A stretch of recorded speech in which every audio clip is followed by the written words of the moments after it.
cerita seorang yang mengkencingkan Al-Quran baru-baru ini, ditembak mati.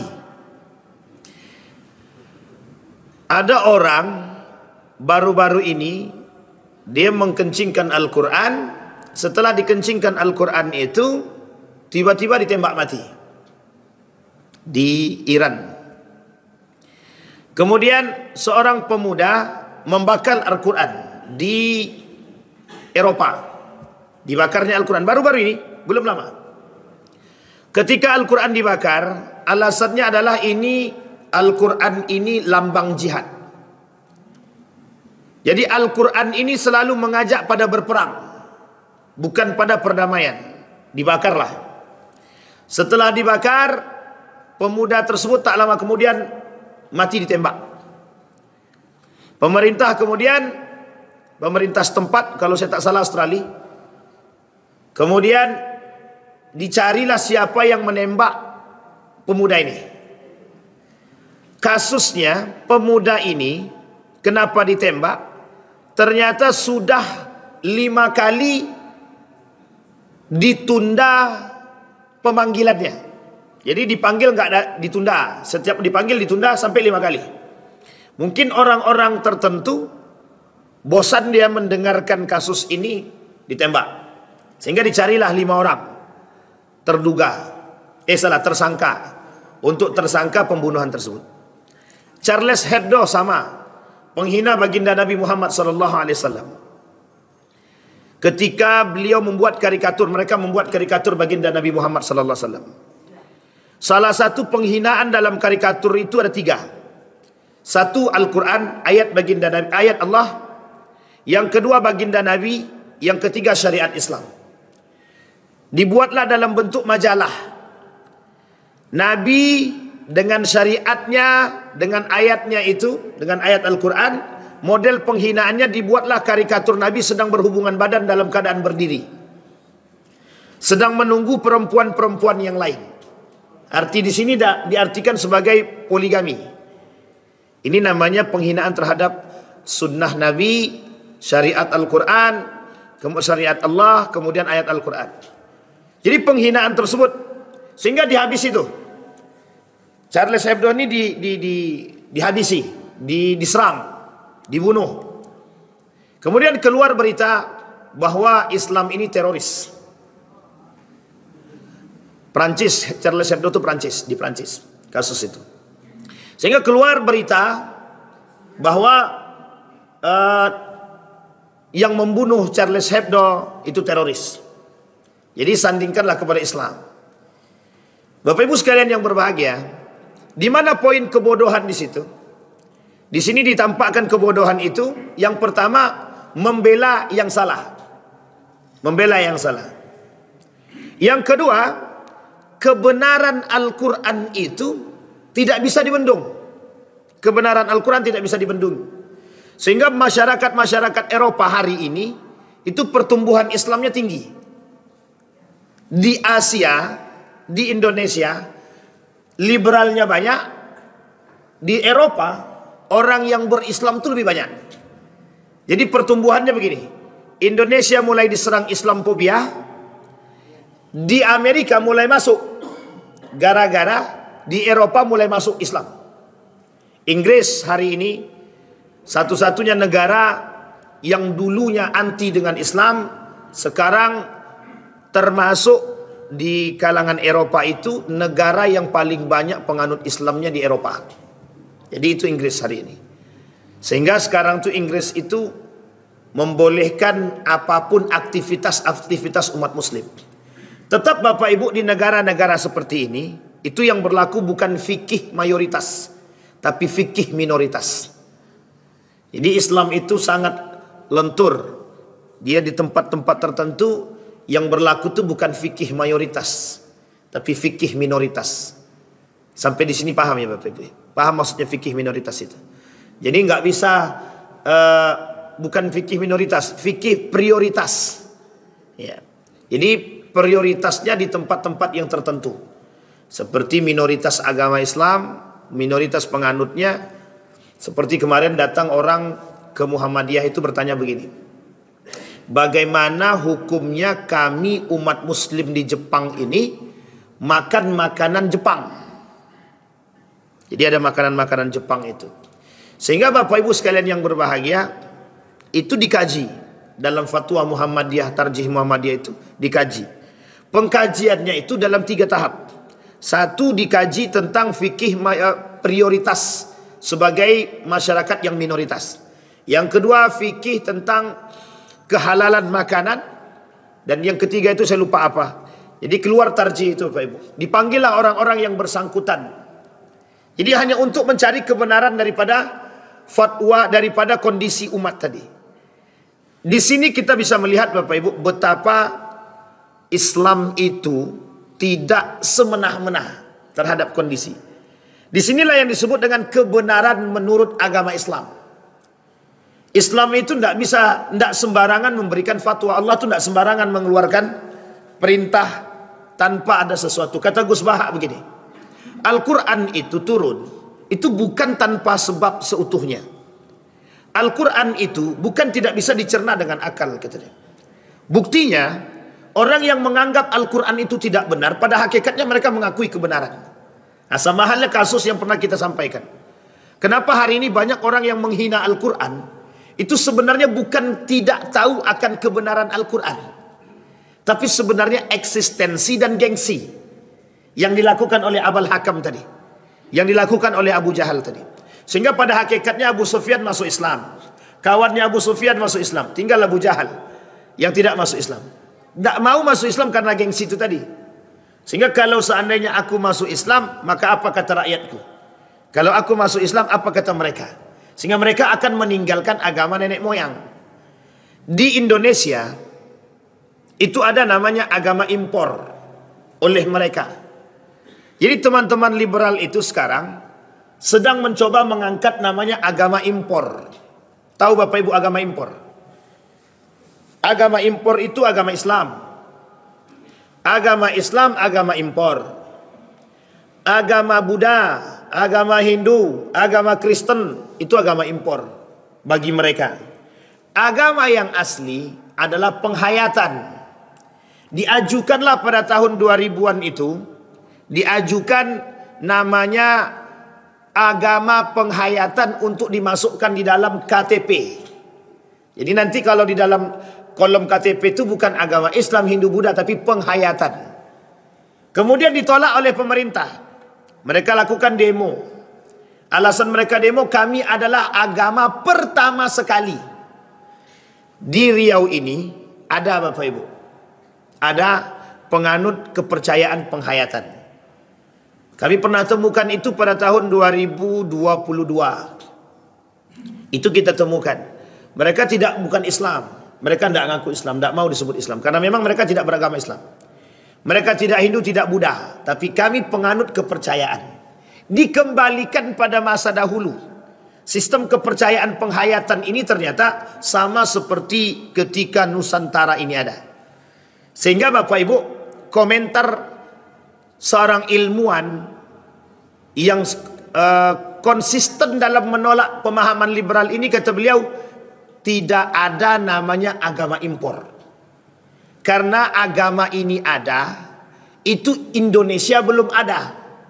Jadi Indonesia ini belum ada ketika agama-agama ini sudah ada.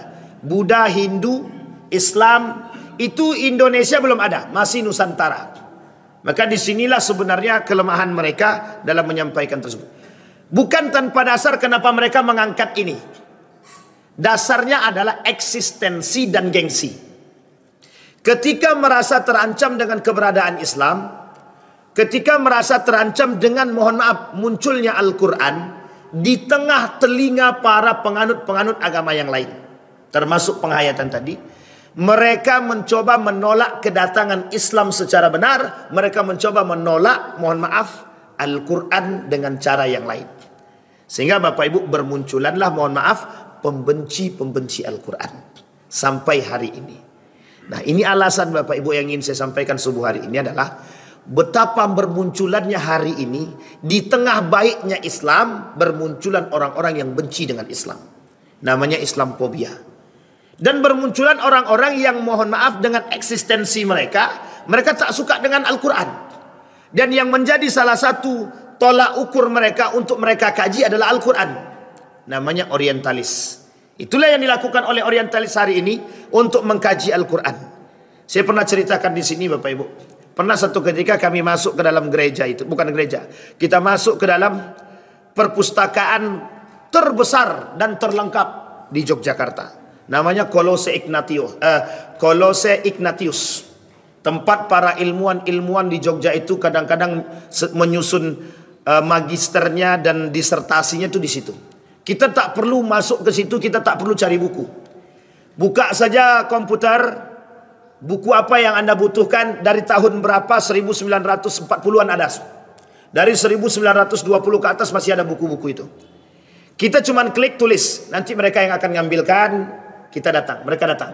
Di dalam ruangan itu sudah mereka susun. Ini untuk mejanya profesor yang beragama non-Islam. Kristen, Buddha, Hindu dibuat tempat masing-masing. Termasuk Islam itu sendiri. Jadi di situ sudah ada ruangannya khusus. Untuk siapapun yang pengen fokus membuat disertasi, tulisan apapun. Di situ dibuat.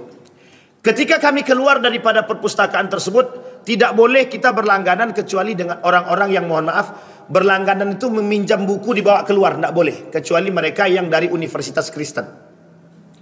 Ketika kami keluar daripada perpustakaan tersebut, bertemu dengan seorang biarawati. Di tangan biarawati, di kiri kanan biarawati itu ada buku dan Al-Quran. Tangan kirinya Al-Quran, tangan kanannya buku.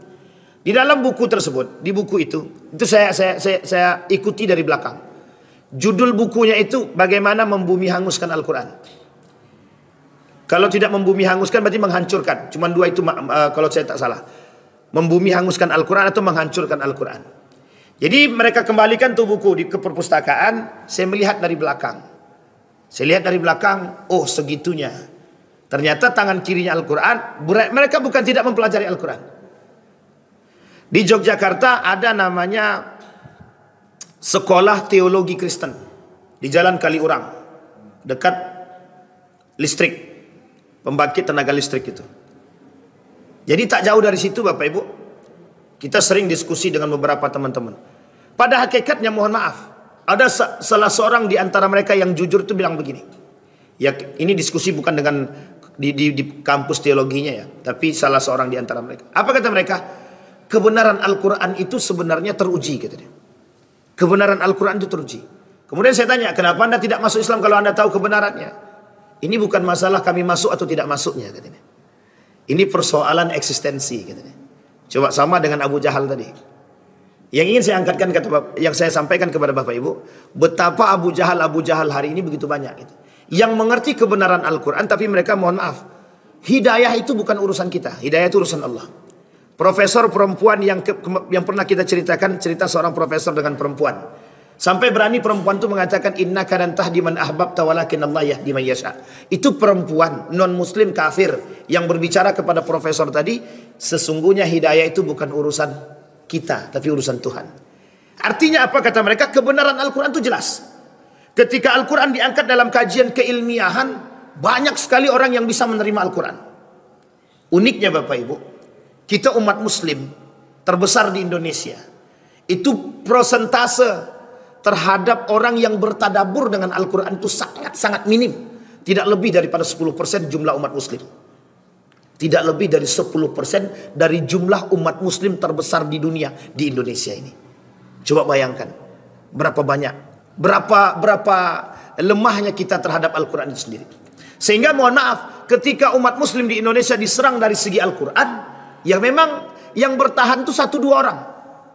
Kita lihat berapa banyak orang-orang seperti Quraisy Shihab, 1-2. Berapa banyak orang-orang seperti Ustaz Adi Hidayat, 1-2. Berapa banyak orang seperti Gus Baha, Gus Koyum, yang fokus terhadap Al-Quran itu dan bertadabur dengan Al-Quran, 1, 2, 3. Tidak banyak Pak. Di Riau ini untung masih ada kita. Ada Profesor Dr. Mustafa Umar yang fokus dengan Al-Quran dan tafsirnya gitu. Tapi satu sisi Bapak Ibu, kita kehilangan tuh orang-orang yang mohon maaf, pakar di bidang Al-Quran yang mensifati seperti sifatnya Al-Quran. Di situ poin masuknya kaum-kaum tadi Bapak Ibu. Sehingga bermunculan Kumaila, Ulil Absar Abdallah, Profesor Musda Mulia, kemudian Munir Mulkan, dan lain sebagainya. Kenapa bermunculan orang-orang seperti ini? Eksistensi Bapak Ibu. Eksistensi. Sampai Ulil Absar Abdallah itu berani bilang begini. Dalam satu tulisan dia itu. Dengan seriusnya dia bilang, kenapa kita itu harus percaya dengan cerita di dalam Al-Quran itu? Sebenarnya cerita di dalam Al-Quran itu bukan persoalan benar ataupun salah. Tapi bagaimana cara kita mengambil manfaat daripada cerita tentang hikmah yang terbesar. Sekarang itu Bapak Ibu, channel yang pernah kita bahas di sini, itu sedang menjadi sorotan publik. Namanya Cokro TV. Cokro itu sedang menjadi sorotan publik yang pernah kita bahas di sini. Hari ini mereka selalu mengkaji tentang belakangan ini mereka selalu mengkaji tentang Al-Quran. Sampai mereka katakan Al-Quran itu kitab porno. Al-Quran itu kitab perang. Ini alasan kenapa banyak Al-Quran itu dibakar. Al-Quran itu kitab yang tidak bisa bertoleransi dengan yang lain, dengan keadaan. Sehingga Bapak Ibu, tak usah banyak-banyak lah, 3 poin itu aja. 3 poin ini saja Bapak Ibu, mohon maaf, bermunculanlah pola pikir yang baru dari golongan-golongan kaum-kaum liberal tadi untuk mencoba mentafsirkan Al-Quran. Mereka munculkan metode yang sama dengan pengkajian Injil. Jadi namanya tafsir hermeneutik. Jadi hermeneutik ini hari ini mereka gunakan untuk mentafsirkan Al-Quran, padahal hermeneutik itu mereka digunakan oleh mereka untuk mentafsirkan Injil. Jadi disamakan derajat Injil dengan Al-Quran itu. Dalam penafsirannya menggunakan metode tadi. Namanya metode hermeneutik. Apa maksudnya metode hermeneutik ini? Metode mentafsirkan Al-Quran dengan menyesuaikan perkembangan zaman. Namanya metode tafsir kontekstual. Jadi tidak lagi tekstual tapi kontekstual. Apa keadaan hari ini? Oh, keadaan hari ini kita ambil contoh. Di tahun 2023, saya ambil data terbaru Bapak Ibu.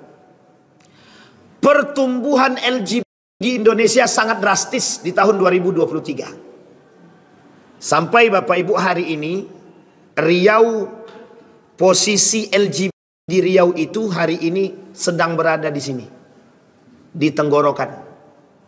Saking seriusnya. Satu hari yang lalu seorang pemuda ngirimkan ke saya. Oh, saya tak bawa pula ya HP-nya. Mengirimkan kepada saya tentang cerita kawan dia yang LGBT.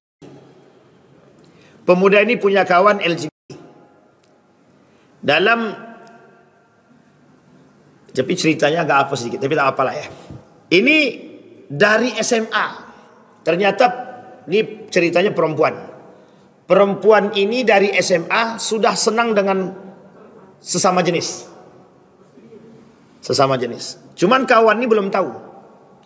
Setelah perempuan ini curhat, barulah kawan ini tahu. Penasaran nih kawan nih, mau tahu siapa pacarnya gitu. Ternyata pacarnya itu perempuan juga. Kan ini namanya lesbi.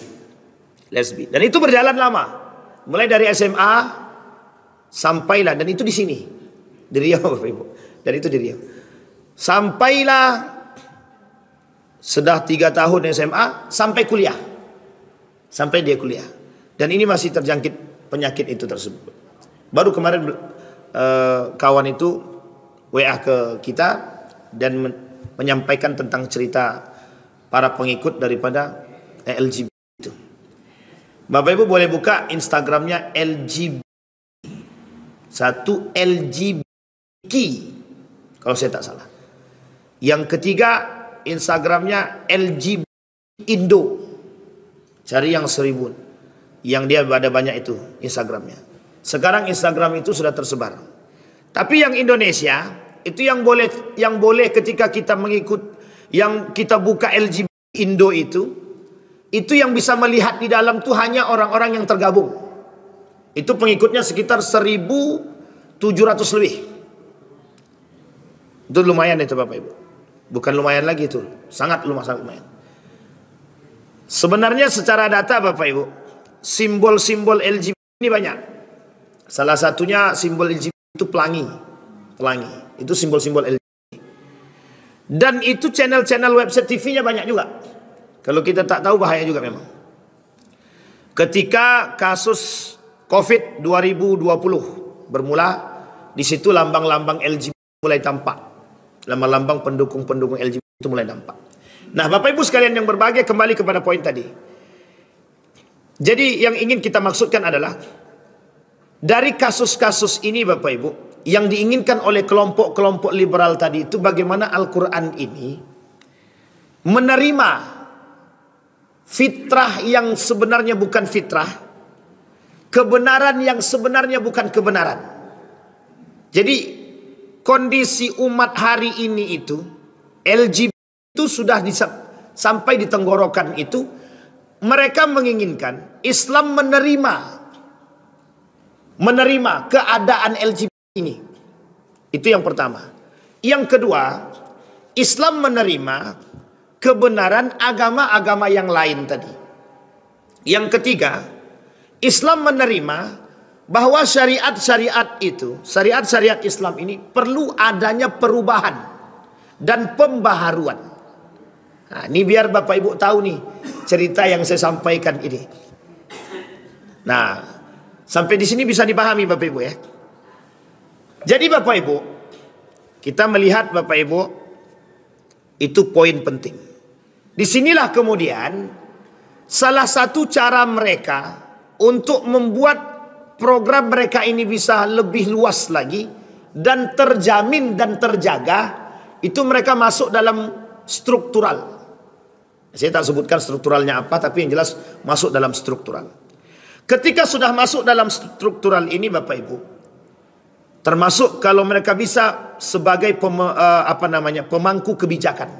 Oh, itu sangat tepat sekali, sangat pas sekali. Itu yang mereka ingin lakukan hari ini. Maka berbondong-bondong mereka masuk dalam jalur politisi agar mereka bisa duduk, bisa mengambil kebijakan. Dan itu Bapak Ibu akan kembali mereka lakukan. Nah, sama seperti kasus LGBT tadi. Sama seperti kasus orang-orang yang mohon maaf melecehkan Al-Quran tadi. Itu kelak keinginan mereka satu saja.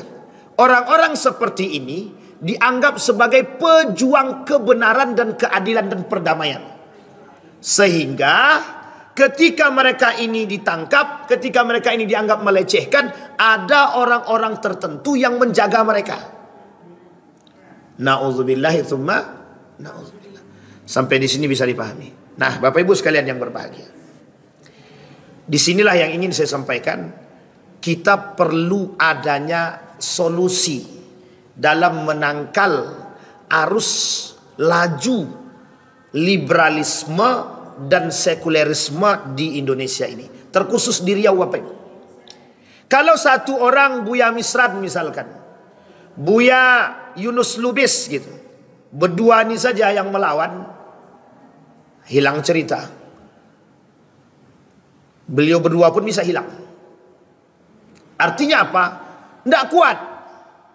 Cuma kalau masyarakat ini antipati dan kita semua tidak mau terbuka dan tidak mau perhatian dengan kasus seperti ini, itu kenapa LGBT di Riau itu kasusnya naik? Ya karena memang, mohon maaf, sebenarnya bukan didiamkan, kurang serius dalam memperhatikannya. Sampai anak SMK itu punya grup WhatsApp khusus. Ternyata isinya orang LGBT semua. Itu anak sekolah Pak. Jadi anak sekolah grupnya LGBT. Nah, jadi kebodohan saya adalah keluar dari grup itu. Harusnya biar bertahan di dalam grup itu kan. Jadi kita tahu perkembangannya. Jadi karena waktu itu kita juga termasuk sentimen dengan kelompok tersebut, akhirnya saya keluar gitu. Bodohnya di situ. Jadi tak sengaja mereka masukkan nomor kita Pak. Jadi mereka masukkan nomor itu secara acak. Termasuklah nomor saya dalam grup tersebut. Ternyata grup itu LGBT. Astagfirullah, saya bilang apa pula masa saya dikira pula kan. Tapi itu nomor acak Bapak Ibu, nomor acak. Nomor acak. Sehingga Bapak Ibu sekalian yang berbahagia, di sini yang ingin saya sampaikan begini. Mereka, kelompok-kelompok ini, yang paling ekstrim lagi dari kelompok-kelompok liberal ini, menuduh sekolah-sekolah pesantren itu. Ini pentingnya Bapak Ibu, kita garis luruskan ini, yang bengkok-bengkok nih. Mereka menuduh bahwa kasus-kasus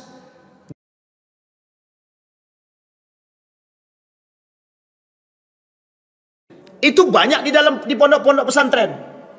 Tuh. Bukan tidak ada dalilnya Bapak Ibu. Ini yang menyampaikan, tapi hadis ini agak dhaif sedikit, agak lemah sedikit. Kata Nabi begini, kalau dah berkumpul laki-laki dengan laki-laki selama 40 hari, itu akan muncul rasa. Akan muncul rasa. Begitu juga sebaliknya, itu kiasan. Coba bayangkan. Dan itu menjadi sorotan bagi mereka. Sehingga, mohon maaf, salah satu cara mereka menyerang pendidikan formal Islam itu, seperti pesantren tadi, itu lewat jalur itu Pak. Pesantren itu, selain daripada mencetak kader-kader teroris, maka pesantren itu mencetak orang-orang seperti tadi. Membiarkan. Karena selalu dalam penelitian beberapa orang itu mereka lakukan begini. Ternyata di pesantren itu lebih banyak kasus-kasus homoseksual. Kasus-kasus lesbi kata mereka. Nah, sekarang kalau ini mereka angkat, dan ini bukan kalau memang mereka angkat, memang sudah diangkat. Salah satu cara menyerang pondok itu begitu. Kalau kasus terorisme kita sudah paham itu. Abu Bakar Ba'asir, kasus Abu Bakar itu sampai dikelilingi line polis itu, polis lain. Sampai dituduh, memang dia dituduh bahwa pondok tersebut membuat bom dan lain sebagainya. Kita nggak tahu itu ya. Itu terlepas daripada itu. Ngeruki, pondok pesantren Ngeruki itu. Bayangkan Bapak Ibu, cara mereka menyerang. Dan kasus LGBT itu Bapak Ibu bukan tidak serius, bukan main-main kasus LGBT itu. Mereka sampai mengajukan itu untuk dimasukkan dalam undang-undang sebagai perlindungan, untuk diakui. Thailand hari ini satu-satunya negara yang melegalkan nikah sesama jenis. Salah satu negara yang melegalkan nikah sesama jenis itu Thailand. Oh, jangan salah. Thailand tuh, Bapak Ibu tak paham lah maksud saya Thailand kan. Jadi kalau kita dah sampai ke sana tuh laki-laki pun cantik. Jadi Bapak Ibu yang berangkat ke Thailand, kalau Bapak Ibu, kalau Ibu mungkin agak aman sedikit. Yang tak aman nih yang bapak-bapak lah. Ini kok cantik kali, rupanya sama lah. Jadi susah membedakan Bapak Ibu. Jadi dulu itu membedakan mana betul-betul perempuan yang orisinal dan tidak itu susah. Keluar dari hotel tuh tengok kiri kanan orang yang duduk di jalan tuh dah itu aja semua isinya. Jadi banyak orang-orang yang merubah gender dia, banyak. Kasus-kasus perubahan gender itu banyak. Dan itu bukan tanpa sebab, ada alasan, bukan tanpa sebab. Nah, kembali kepada poin tadi Bapak Ibu. Saya merujuk daripada kasus LGBT tadi Bapak Ibu. Kasus LGBT tadi Bapak Ibu. Salah satu penyebabnya Bapak Ibu, mohon maaf ini Bapak Ibu salah satu penyebabnya. Satu sisi memang penyakit, satu sisi itu kurangnya perhatian orang tua. Kurangnya perhatian orang tua. Kasus cerita yang tadi, seorang pemuda yang perempuan tadi, sampai besar dia nggak sadar kalau yang selama ini mendidik dia itu adalah paman dan bibinya, yang dia sangka itu orang tuanya. Ketika meninggal pamannya ini, orang tua kandungnya mengatakan bahwa itu adalah paman dia, bukan orang tua kandungnya. Di situ makin shock Bapak Ibu. Artinya begini, ternyata pengaruh kasih sayang orang tua kandung memang tidak sama dengan seorang tua angkat, baik sekelas paman sekalipun. Dan itu tidak sama, berbeda. Dan ini ternyata Bapak Ibu dari kasus-kasus yang pernah kami temui, betul. Memang kenapa ada anak nakal, kenapa ada anak-anak yang brutal, kenapa ada anak-anak yang mohon maaf ikut mudah dicuci otaknya dalam arus terorisme, kenapa ada yang LGBT dan lain sebagainya. Itu ada, kenapa ada yang narkoba dan lain sebagainya. Boleh lakukan penelitian terhadap anak-anak itu Bapak Ibu. Lakukanlah penelitian. Jawaban pertama yang akan kita temukan adalah kurangnya perhatian orang tua. Kurangnya perhatian orang tua. Yang kedua Bapak Ibu, boleh dicek permasalahan agama. Yang kedua, itu sudah menjadi tolak ukur umum. Ternyata kurangnya pemahaman agama terhadap mereka semua Bapak Ibu. Dan itu sangat ditemukan. Berapa banyak minimnya pemahaman agama. Sekarang kita lihat perkataan Nabi. Kata Nabi, kelak di akhir zaman itu, hancurnya Islam itu di tangan umat muslim. Bukan tanpa sebab. Sebabnya satu saja kata Nabi. Kebodohan umat muslim terhadap agama Islam itu sendiri. Artinya apa? Umat muslim sendiri tidak paham dengan Islam itu sendiri. Sehingga kenapa kaum liberal mudah mengajak umat muslim jadi liberal, bisa mengajak umat muslim jadi sekuler, bisa mengajak orang-orang Islam itu menjadi pluralisme. Mengapa umat-umat muslim itu bisa menjadi teroris? Mengapa mereka bisa melakukan yang tidak-tidak? Itu karena satu saja, kebodohan mereka terhadap agama itu sendiri. Pemahaman agama. Nah, inilah yang kemudian yang terjadi. Keilmuan atau pemahaman yang mendalam terhadap agama menjadi satu kewajiban atau fitrahnya umat muslim. Kata guru saya, Profesor Said Naqib Alatas itu, ilmu itu ada dua. Ilmu wajib, ilmu sunnah. Ilmu wajib itu cuma satu, ilmu agama Islam. Jadi semua kita ini wajib belajar agama, itu wajib. Hukum mempelajari agama wajib. Mau Anda jadi nanti profesor di bidang kimia, fisika, matematika, terserah. Tapi kewajiban menuntut ilmu agama wajib qat'i, mutlak. Dan itu sudah menjadi fitrahnya sudah menjadi fitrahnya orang yang beragama. Sampai di sini bisa dipahami Bapak Ibu. Begitu kondisi kita hari ini Bapak Ibu. Nah, saya Bapak Ibu sekalian yang berbahagia, merujuk kepada tulisan Ustadz Fahmi Salim. Beliau menuliskan ada hal yang harus dilakukan oleh umat muslim hari ini. Yang dilakukan oleh umat muslim hari ini adalah bagaimana cara kita menangkal arus liberalisme dan sekulerisme dari jalur pemahaman yang tadi kita sampaikan.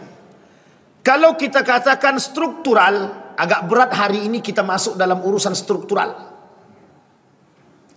Karena mohon maaf, sekulerisme lebih kencang daripada kita. Sehingga ingin memasukkan nilai itu memang perlu perjuangan. Cuma itu tadi, sekelas Hamid Fahmi Zarkasi, Adian Hussein, Adnin Armas dan kawan-kawan yang kental dengan menolak arus liberalisme itu harus berhadapan dengan sesuatu yang ya mungkin tidak layak lah. Karena ini ide sudah dimasukkan ini. Ide dimasukkan tapi ditolak mentah-mentah. Kenapa? Karena pemegang strukturalnya berbeda.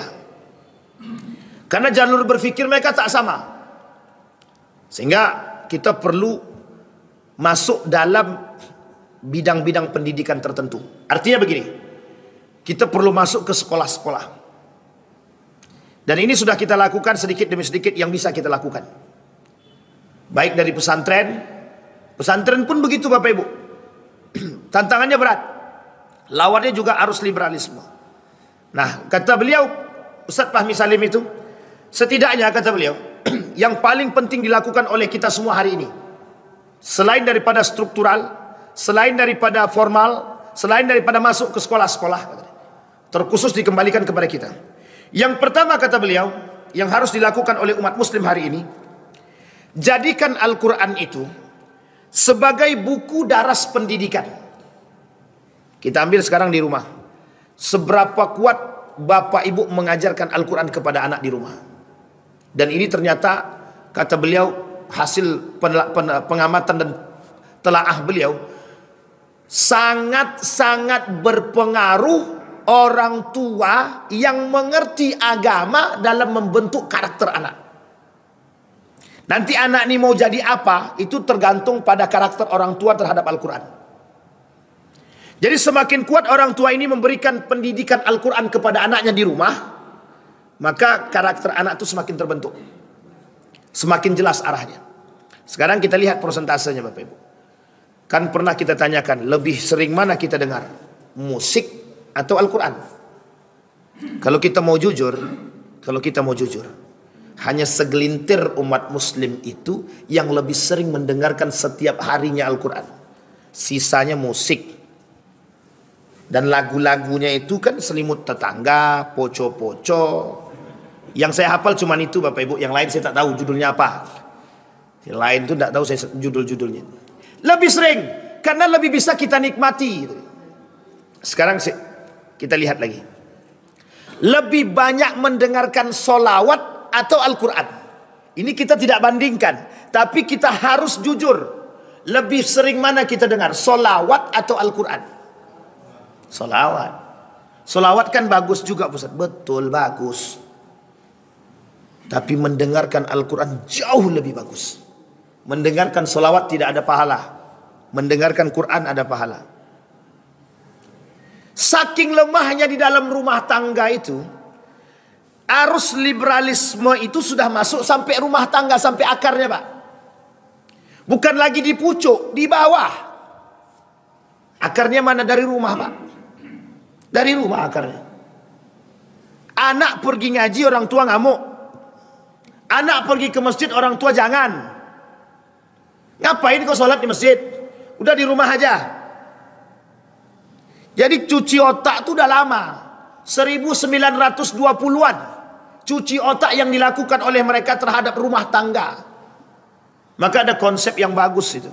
Dari para ulama-ulama yang menulis, yang konsisten melawan arus liberalisme itu, kata mereka, membangun rumah tangga yang Islami.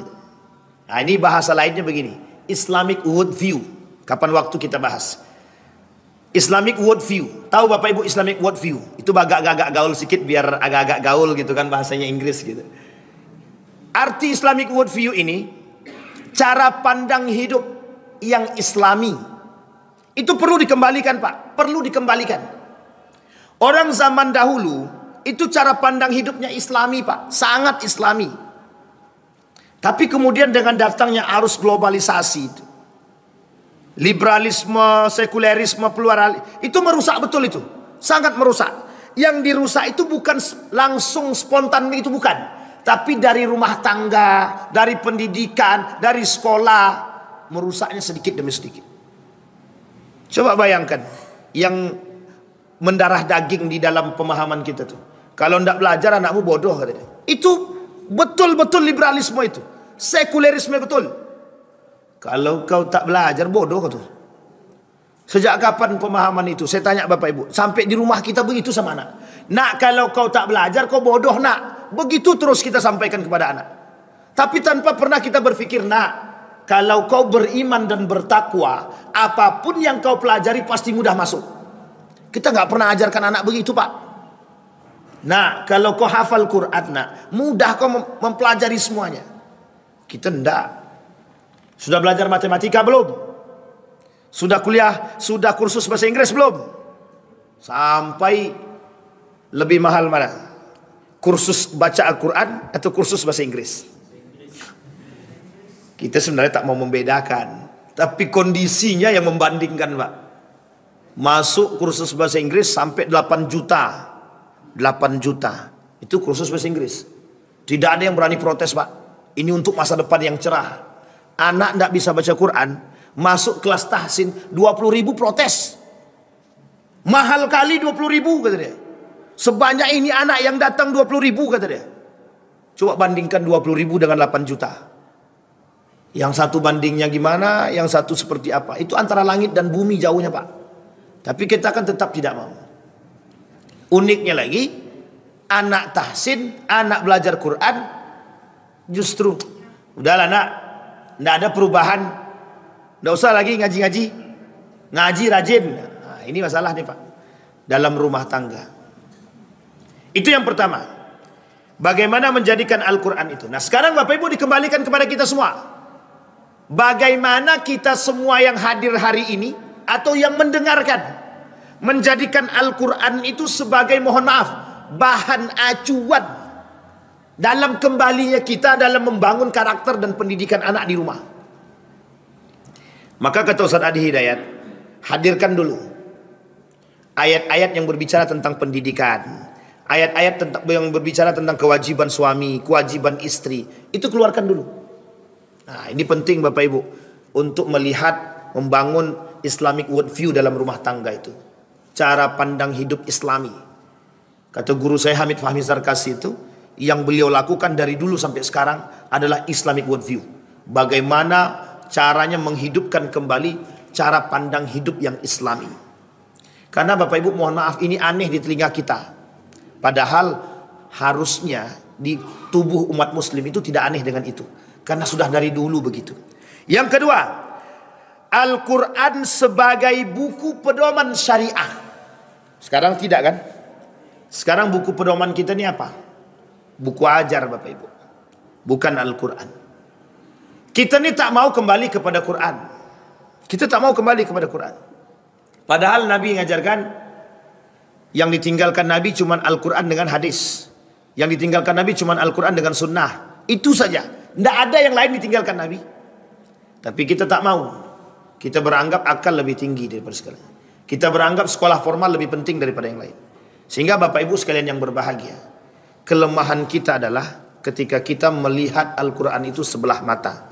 Hari ini prosentase terbesar umat muslim itu memandang Al-Quran sebelah mata. Apa maksudnya sebelah mata? Yang penting kami baca Quran. Yang penting ada hari kami diisi dengan Quran. Masalah banyak atau sedikitnya terhadap Al-Quran, interaksi dengan Al-Quran itu belakangan. Yang penting ada kami dengan Quran. Ini mohon maaf, satu sisi nampaknya bagus, satu sisi itu modal kelemahan umat muslim. Saya punya kawan, itu bagaimana cara dia berinteraksi dengan Al-Quran. Kalau waktu itu kosong, dia gunakan baca Quran. Dan bukan sekedar membaca, dia kaji itu Pak, dia tulis dalam buku catatan harian dia. Apa poin penting hari ini dari Al-Quran yang dia pelajari? Sampai dikaji Pak, dilihatnya tafsirnya. Satu ayat saja Pak, itu mengandung makna yang dalam kata beliau. Sampai mohon maaf Bapak Ibu, kita membutuhkan yang seperti ini. Makanya mohon maaf, kita butuh orang tua yang perhatian terhadap Al-Quran. Kalau kita umat muslim Pak, tidak mau memperhatikan Al-Quran, perkataan Nabi itu pasti terbukti Pak. Perkataan Nabi pasti terbukti, tidak mungkin tidak. Kelak Al-Quran ini cuma sebatas tulisan, sebatas lembaran. Dan umat muslim itu sendiri tidak akan mau melirik kepada Quran. Sekarang Bapak Ibu lihat, sebanyak itu manusia yang duduk di kafe itu, seberapa banyak di antara mereka yang duduk di kafe dan baca Quran? Satu. Yang kedua, sekarang ini orang baca Quran di tempat umum itu mesti aneh, mesti malu. Ngapa gue baca Quran di sini? Baca Quran tuh di masjid, baca Quran tuh di rumah. Ini pola pikir Pak yang terbangun. Sehingga mohon maaf, sangat jarang orang hari ini, bahkan hampir sulit kita temukan orang baca Quran di tempat-tempat tertentu. Kita ambil contoh, ketika sedang menunggu bis, ada enggak yang baca Quran? Ketika di dalam bis, ada enggak baca Quran? Ketika di dalam ruang tunggu, ada enggak baca Quran? Ketika di mall, ada enggak baca Quran? Ketika di kafe, ada enggak baca Quran? Jawaban orang liberal itu satu. Kalau kita baca Quran di situ, jawabannya satu. Kayak tidak ada tempat yang lain saja untuk baca Quran gitu. Sampailah pola pikir itu di tengah kita sekarang. Maka kita jarang temukan orang-orang yang baca Quran di tempat-tempat tertentu. Sehingga kalau kita temukan orang baca Quran, oh kayaknya aneh ya, orang baca Quran kok di sini. Padahal di mana-mana orang bebas baca Quran, kecuali di kamar mandi.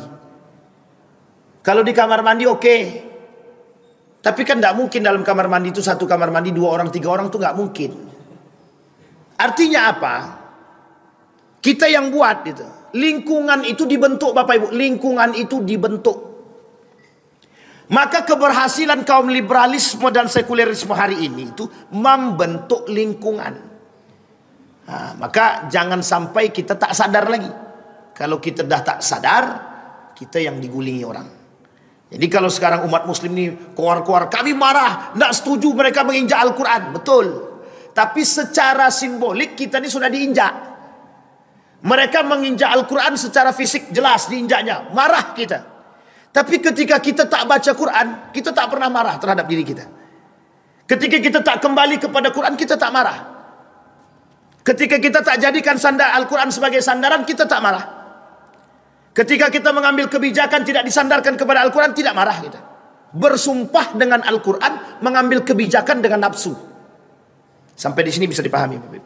Bersumpah dengan Al-Quran, mengambil kebijakan dengan nafsu. Nah, inilah potret kita. Dua poin yang ingin sebenarnya banyak Bapak Ibu, tapi kita cukupkan dua dulu. Yang pertama, kata beliau, salah satu yang harus dilakukan oleh umat muslim hari ini, jadikan Al-Quran sebagai buku daras pendidikan Islam. Harus kembali. Apapun sekolahnya, harus ada pelajaran Qur'annya. Kalau tidak ada di sekolah itu pelajaran Qur'annya, orang tua berkewajiban memberikan pendidikan Al-Quran kepada anaknya. Terserah, datangkan guru, datangkan. Di masjid-masjid ada namanya MDTA, TPA, perbanyak. Tidak ada masalah. Yang kedua, Al-Quran sebagai pedoman syariat. Kembalikan kepada Al-Quran. Apapun perkaranya, kembalikan dulu kepada Al-Quran. Jangan kembalikan kepada otak. Jangan kembalikan kepada akal. Kalau kita kembalikan kepada akal, semakin gembira mereka. Karena yang lebih tinggi kata mereka adalah akal. Salah satu corak liberalisme itu adalah meninggikan akal, meruntuhkan wahyu. Jadi wahyu kata Mun'im Siri itu tokoh liberal yang sekarang tinggal di Amerika itu. Kata beliau, akal lebih tinggi daripada wahyu dan iman. Nah, jadi kalau andai akal lebih tinggi daripada wahyu dan iman, maka mohon maaf, yang menjadi Tuhan itu Allah atau akal? Yang menjadi Tuhan adalah akal. Maka orang hari ini akan kembali kepada akal. Dan sekarang sudah kelihatan, semuanya jadi tolak ukurnya akal. Sekarang saya tanya Bapak Ibu, di mata kita semua yang hadir, tak usah yang di luar lagi yang hadir nih, seberapa tingginya ketika orang bergelar profesor? Seberapa tingginya? Itu akal, Pak. Mau dia rajin sholat, tidak rajin sholat, kalau sudah profesor, segan orang. Itu profesor. Tapi dia tak sholat. Iya, tapi kan udah profesor. Uniknya adalah, mohon maaf ya Bapak Ibu, mohon maaf. Kadang-kadang kita memaklumi orang yang begitu, kita maklumi. Kita maklum dia profesor, mungkin saking sibuk. Tidak ada Pak, mau profesor dia, mau sampai tingkat paling atas kayak dia. Tidak ada Pak. Tidak ada pemakluman bagi mereka. Kalau mereka tinggal sholat, kafir. Arti kafir, kufur maksud saya. Kalau mereka tidak puasa, tidak bisa dimaklumi. Kalau mereka sesat, tidak bisa dimaklumi. Dalam Islam itu tidak ada maklum. Itu simbolnya masjid Pak. Di masjid ini ada, tidak bisa nggak kita lihat mana bupati, mana gubernur? Tidak ada, bisa Pak.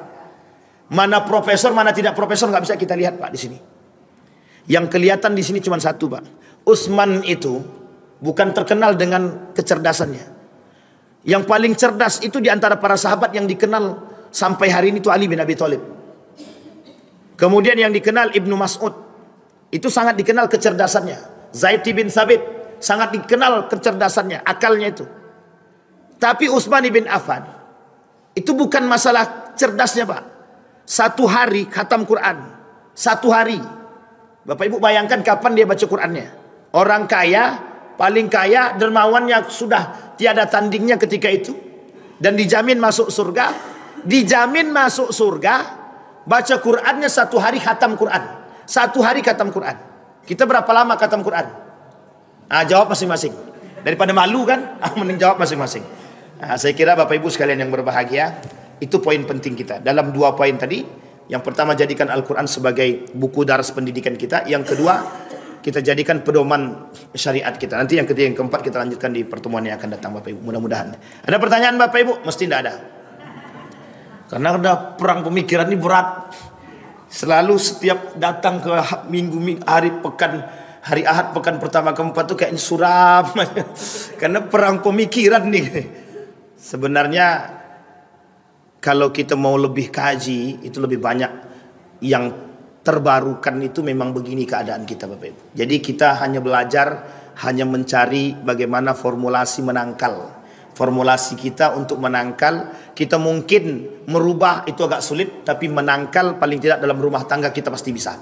Termasuk bapak-bapak yang hadir hari ini itu punya kekuatan untuk menangkal arus liberalisme dan sekulerisme di dalam rumah tangga kita. Saya kira itu saja Bapak Ibu, mudah-mudahan bermanfaat bagi kita semua. Kita berdoa kepada Allah. A'udzubillahi minasyaitonirrajim. Bismillahirrahmanirrahim. Alhamdulillahirabbil alamin. Hamdas syakirin hamdan naimin. Hamdan yuwafi ni'amahu wa yukafi'u mazidah. Ya Rabbana lakal hamdu kama yanbaghi li jalali wajhikal karim wa azim sultanik.